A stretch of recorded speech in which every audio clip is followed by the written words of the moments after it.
Hello, everybody, and welcome back to Whispers of the Deep. My name is Draken. Today, we're looking and going over Fortuna 1, which is the third chapter, but realistically, chapter 2 after the prologue. So, if the previous chapter, Iroh 1, is a quasi-retelling of Odysseus coming back to Ithaca, this is more specifically the chat between Odysseus and Penelope, albeit not exactly. So, to give a brief rundown of this chapter details Fortuna, the legate of the Murulai, in a special place that they and Iroh used to meet at. And then Fortuna and Iroh talk and are more or less testing each other to see, in the past 5 years, what sort of person has the other one become. There are mentions of their past together, and there are mentions of what Iroh is going to do with his future and what Fortuna is going to do with their future. And then the chapter ends with, on the onset of a storm, two riders being seen going across the bridge to Castle Ravencroft. So let's begin. So the epigraph, as always, is where we'll start. This epigraph comes from The Creeds of the Known World by Phineas the Younger. So this epigraph details the Temple of the Triarchy, the governing religious body of the Empire Noria. And based off of this, we understand that the Empire Noria is not just a autocracy, it is a theocracy with the head of the empire, the emperor being in a religious spiritual um position because the Melanthius' uprising, which created the Empire Noria from the destruction of the Kingdom of Calais, was itself a religious reformation of sorts. Namely, the Temple of the Triarchy believes that all gods, or at least the good ones, are numen, coming from one of the Latin words for spirits, and that they believe in a henotheistic system where essentially there is one overgod and then several minor gods, which are aspects of this overgod. In many sense, like Hinduism, for instance, is a henotheistic religion, or certain Neoplatonic cults are also henotheistic. So, namely, the name triarchy comes from the three the three gods most worthy of the worship, which are Dios, the ever hospitable, Cabera, the blood giver, and the firstborn son, Erater, storm avenger. So, this chapter then is framed as a chapter about obligation or societal constructions or how we interact with them. And the chapter begins, well, with Fortuna doing stretches. And the first thing we notice is that compared to Iroh's monologue and Iroh's narration, which is incredibly flowery, incredibly full of anachronisms, Fortuna's dialogue and Fortuna's view of the world is far more material. In fact, down here we have Fortuna looking at the sun and thinking of a simile, and then basically saying, no, I'm not going to do a simile. And Fortuna, being the martial head of Castle Ravencroft and its forces, is doing stretches, which seems to be some kind of way to cope or way to regain control of the situation.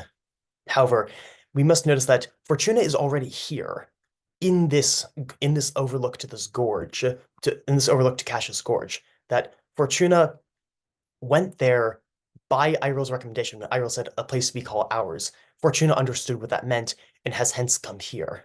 And as we learn later in the chapter, this is a place that Iroh and Fortuna used to frequent. So Iroh, by saying Iroh's promises had been gold, but gold was soft and so is he, we understand that there's this dichotomy. Iroh is gold, Iroh is about um loftiness, goals, aspirations, and Fortuna is material. Fortuna is considered with the here and now and how to make a difference materially. However, that isn't to say Fortuna doesn't have goals. Later in the chapter, we learn about Fortuna's politics, and it is definitely a type of politic which is all about a deontic sense of the world, the way the world should be. And we also have this striking scene of them overlooking a cliff, having a talk between an olive tree, a symbol of peace. So we get more descriptions of the place, and Fortuna had come here with a blanket held close, then far, then close again. This far, then close again, which means some kind of internal conflict. We also get the sense of how far in the day it is and the shadows. Fortuna scolds Iroh and Iroh responds with wit. However, whereas Lucian was happy to see Iroh come back, Fortuna immediately their eyes pick up on everything about Iroh, how he's changed. He's thin, he has suffered, but he's also more aware. The bitter discontent that seemed only darker in the shade. This Iroh is not the Iroh Fortuna used to know. This is someone who has been changed by their studies and someone who has a new view of the world, one that Fortuna may or may not like. So then we hear about, by contrast, what has happened to the Fortuna. And Fortuna has gone from a bitter youth of 6 and 10 to a very physically imposing, mentally sharp youth of 20 and 1. So we have more of their banter, and then here we get a description of what exactly raptors are. So we know that Iroh was intending or is intending to join the August Order of Rooks, and here we learn what the Rooks do. Essentially, the Rooks control these things called raptors, which are birds that have echoes. So essentially, it seems raptors are birds that communicate messages across long distances by recording voices and then parroting them back. Um, like some kind of machine. However, rather than using machine, the Rooks have figured out how to rear raptors and then use this technological advantage to give benefit to the Empire in Noria. This notably is that he says, Iroh says that the Rooks command the Emperor's respect. Now, if the Rooks were part of the Temple of the Triarchy, they wouldn't need to command the Emperor's respect, but it seems that the Rooks, as a religious order, are a separate religion than the dominant temple of the Triarchy, but are nevertheless tolerated, if not welcomed, due to this advantage of raptors and high-speed communication, which they provide to the Empire. This chapter is incredibly dense, and there are more things. So Fortuna describes them as just birds, but Iroh calls them vultures, without which our empire would surely fall apart, which essentially means that the empire in Noria is incredibly reliant on this communication technology and the advantage it gives them over other civilizations. Iroh then says, "What has changed since I left?" And this is his antagonization of Fortuna. Fortuna is like, "What hasn't changed?" Because much has, but then Fortuna lies and says nothing much has changed. Fortuna then talks about how they've become the person they want to be, or the person they expected to be, that they've sharpened recruits into soldiers, run down bandits, advised your brother on matters of state. And this is the meat of the issue. Fortuna's politics is one diametrically opposed to the feudal order. Fortuna talks about how the common folk, squeezed by the neighbors, seek us their betters for justice. This is parallel to Iroh talking about how the highwaymen in the previous chapter would squeeze, scamper, and then repeat. The idea is that the powers that be squeeze the people on the bottom, and then the only recourse the people off the bottom is to go to their betters, who are perhaps the same people squeezing them, in order for justice. So, what is justice in this feudalistic sense, where there's this massive power imbalance between the commoners and the elites? And Fortuna says that Fortuna and Lucian, try to give justice, but justice to them. Why would other lords give justice when justice to them means keeping hold of their bribes and stolen harvests? Which means that unlike other beneficiaries of the feudal system, Lucian and Fortuna are trying to make things better. They don't take bribes, they don't steal harvests, even though in the previous chapter, Lucian didn't steal harvest so much as forcibly requisition it from one person to another, but that is a more of a redistribution of those who have to those who have not. And then he also gives his own harvests to both of them for free and allows them to buy the rest at discount rate. Fortuna, however, nobly says that they are able to benefit from this structure, and they're able to practice justice because their great-grandsire, Leonidas Whisker, a mercenary, was able to do the squeezing for them, which is this interesting commentary on essentially people in privileged positions in society are oftentimes only able to access and perform certain types of social justice or justice in period because they are economically able to take the risks. They're able to go out into the field and try different things, try new things because their economic background, their economic way of life, their livelihood is essentially already supported. And then we get to the crux of it, which is what good can a petty lord and his legate do when they're simply being lords and legates crushes those that land or titles? That this Fortuna and to a lesser extent Lucian, it seems, are very aware that this feudalistic structure is one that does not work. And Fortuna then is essentially trying to test Iroh and see if Iroh believes this. Because if Iroh did once believe this, does he still now? And if he doesn't, what does he believe instead? And Iroh more or less fails the test because Iroh says, well, you and I are alike because we try to aid our lords, but that completely misses the point. Iroh, as a rook, is an advisor, he's a religious official, he is giving a technological advantage to the empire. Fortuna might not even want there to be an empire.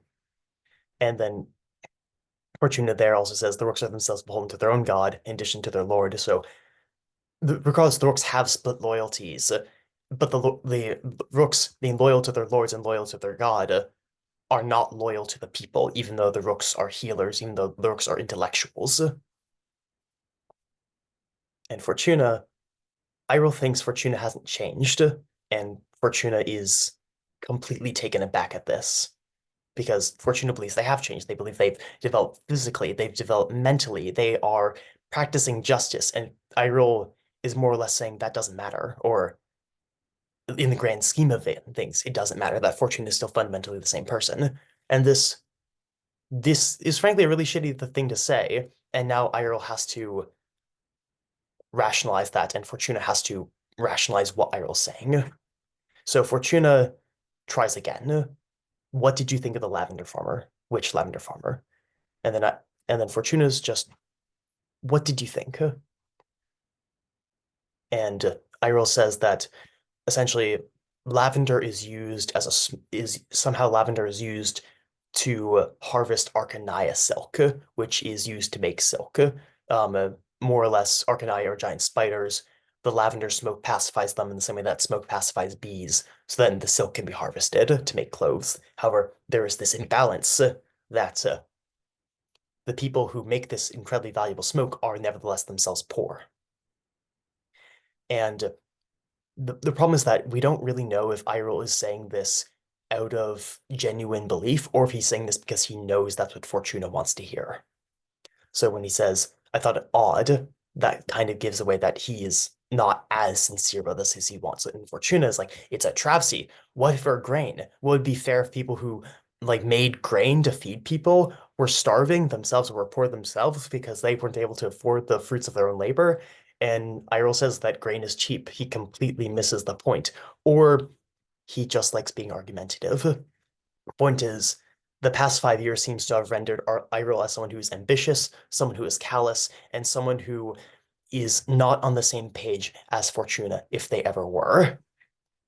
However, because of because of their past, they probably were at some point, but Iroh has changed, and at least in some ways. And then Fortuna puts it together and says, "You are no true rook." And Iroh admits that if he goes back, he'll be able to become a rook. But it's a worthy life, but something stops you. And we realize now the thing that's stopping Iroh is that he doesn't know if joining this religious order of rooks is the best idea for him to advance. That's it. Iroh is clearly someone who seeks power, who is ambitious, and someone who likes having control. And being a rook isn't going to give him that the way he wants.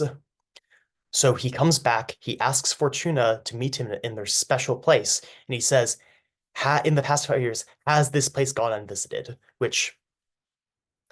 We then, which basically means, have you been thinking of me? Have you, do you still value me as a person? And since we learn later, Iroh and Fortuna were once engaged, this means essentially, do you still love me? Do you still value me as a person?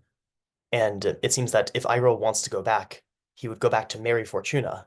But there's a bitterness to that because he's giving up on something, and if Fortuna doesn't love him back, or Fortuna doesn't care for him, well then what is he doing? And Fortuna absolutely blows up with this. That for Airol's illusion that he could win by saying eloquently what speaking bluntly would not, which essentially would be like, "Do you still have feelings for me?" And Fortuna says, "You never change," because Airol is still selfish and still is thinking about himself and still is thinking about what he wants to do and how he wants the world to be rather than what is and rather than about other people. That this really shows Airol as someone who is selfish and concerned with his own personal ambitions. However, then Airol claps back and says, 5 years ago we were betrothed. That 5 years ago they were betrothed, and this betrothal was from when they were very little, back when their father was a vassal of Procne Adon, but Procne Adon is now empress, so Airol's father is now an incredibly important person in the court. How important that is, well, that is to be seen, but they are essentially the Maruli as a clan, once incredibly minor, are now far, far, far above their station due to their connection to the Empress. In fact, Airol's father, Casimir, is Tychon Otha's left arm, the commander of his cavalry, which is one of the lead positions in the government. And Fortuna says it here. But in Fairclay you could have the world, but I, basically, but here you could only have me. And even then I don't want to give myself. But then Fortuna realizes, what am I doing? Did I hold out for Airol? I wanted to change the world just like Airol, but all I've become is legate to some third-rate lordling. And how many lives am I actually able to change by just being on the ground right here? Like Tatian Martinez, that's good, but Tatian's one farmer, and a famine's coming. And there are still lords and legates out there who steal harvests and take bribes. What have I been doing with myself these past 5 years?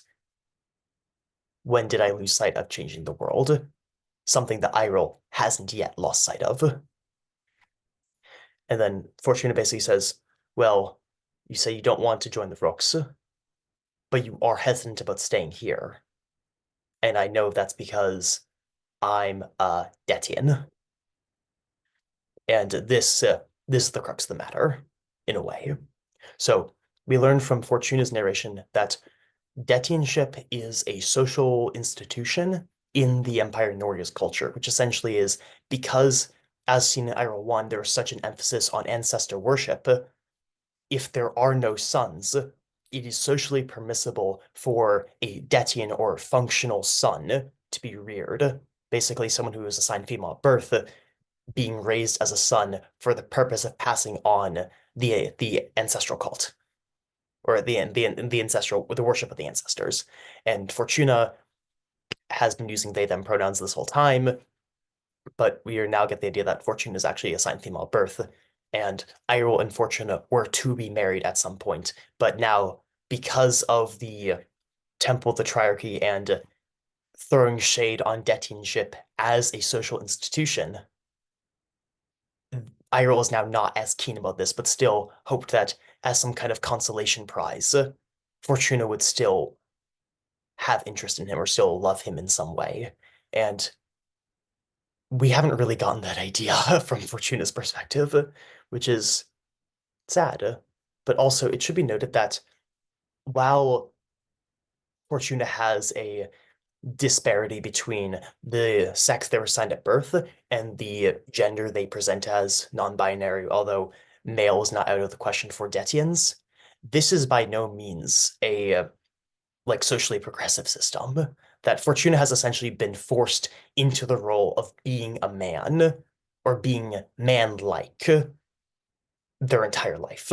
And this is something that Fortuna hasn't terribly questioned too much, but it's something which they might get around to questioning one day or another, depending if it's something they actually like feel comfortable with. Because based off Fortuna's belief that they dislike their great grandfather, who sure they are able to practice justice because of their great grandfather, that doesn't make them incredibly beholden to them. So Fortuna may or may not actually be concerned about marriage, and marriage might impede their worldly ambitions or worldly desires. And here Fortuna spells it out. You are only half ready to throw away the past 5 years, and even then you can't say it because your ambition, and you fear that if you marry a Detian, that's a political marriage you can't have, and then you get stigmatized by the Temple of the Triarchy as someone who's married a Detian. And the wind rises, and Fortuna feels sorry for Iroh and realizes they still have feelings for them in some way. And Fortuna and Iroh embrace, but Iroh asks whether this place went unvisited still. He wants the confirmation, even though he and Fortuna have reconciled to it at least a little bit, that Fortuna has their ambitions and Iroh has his ambitions. And perhaps they can find some common ground, but things have changed and things are never going to be the same again. And then there's also the matter of why did Fortuna consider it their life's goal to be Lucian's legate, something they already basically had? Where do Fortuna's desires lie? Where do Fortuna's goals as a person lie? And basically, this entire conversation has opened this door for Fortuna. They have to now realize, who do I want to be in the world? Because Iroh is trying to figure that out himself. But who do I want to be? Who do I want to become? And Fortuna doesn't really know anymore. They spent the past 2, 3 years trying to figure out what they want. Well, believing they knew what they wanted. And now they're like, have I actually been doing a good job? Have I actually been making a difference? What is the thing I truly want? And this is something they'll have to come to terms with in the next several chapters. Essentially, what is their place in the world? Is it just being Lucian's legate? Is it something more? What is their desire? What is their dream, essentially? And they, Iroh essentially says, "Are you going to? I don't know. Would you?" And this is both, would you like leave everything to join a higher calling, to leave Erdonia, leave Lucian, leave their duty to try and find some greater way of changing the world, but it's also, would you leave with me? And Fortuna says no to both. For right now, my place is here in Erdonia doing the best I can. I would not leave. Because Fortuna wants to make a difference and will not throw everything away for the chance of something greater. Not yet, at least. Right now, this is their place. This is where they need to remain, doing the best they can until something tells them otherwise. And then we get the two riders coming in on a storm, and Iroh doesn't recognize them, but he recognizes the troubling wind. He hopes Lucian has prepared for whatever's to come. That's all for now. Next time we're going to go over Lucian 1. Bye.